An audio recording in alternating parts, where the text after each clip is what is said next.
Welcome back to a DIY Christmas. In this video, we're going to show you how to create a set of DIY decorative lantern posts using a candle holder and Osborne island legs. Stay tuned and we'll be right back.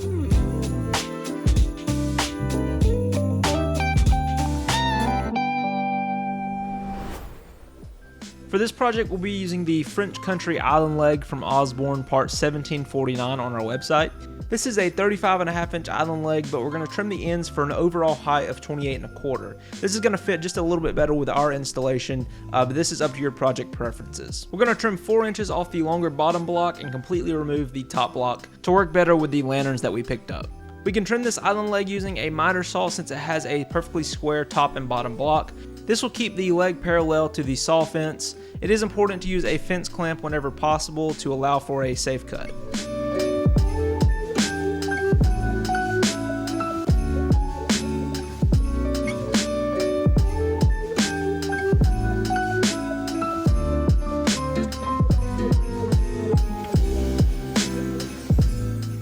Now that our island legs are trimmed to the proper height, we need to add a little bit more material to the base to make it a little sturdier. To do this, I'm going to use some leftover 1x2 lumber to create a mitered border around the base of the leg. We can cut this 1x2 lumber to the exact width of our bottom block, accounting for the 45-degree angle of our miter.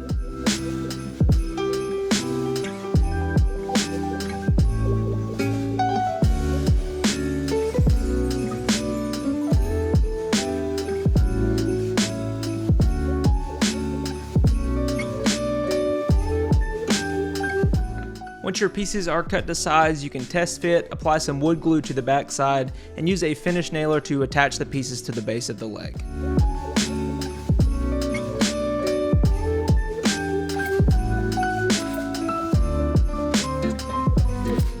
When attaching the mitered border to the base of your leg, make sure that both pieces are sitting flush on your work surface to avoid any wobble during your final installation. We can repeat this process for the second post, then use some wood putty to fill the holes left by the finish nailer.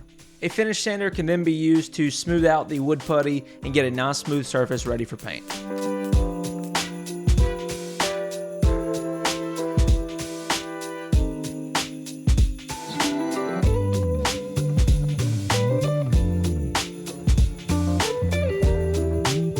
We chose to paint our lantern post black for a more classic look, however this is up to your preferences. Just be sure to use a paint that is suitable for wood and avoid painting the top of the post where we will install our lanterns later.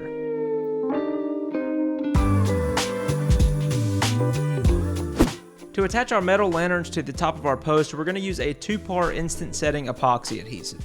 This adhesive can be found at most local hardware stores and is a great way for attaching most materials. If you don't have access to an epoxy or you prefer a different method of attachment, you can pre-drill a hole through the bottom of your lantern and attach using a wood screw into the top of your post. Depending on the epoxy and your project, you may need to scuff smooth surfaces with sandpaper for better adhesion.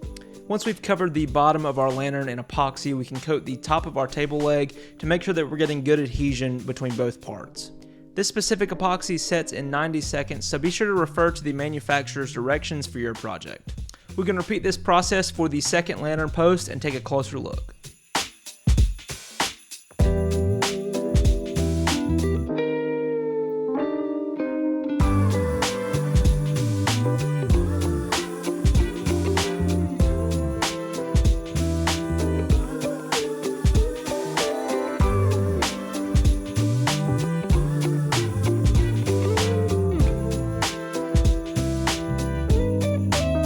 Thanks for joining me for this episode of A DIY Christmas. If you're interested in any of the parts used in this build, be sure to check out the links in the description below. As always, be sure to like, subscribe, and leave us a comment, and we'll see you next time in the Builder Studio.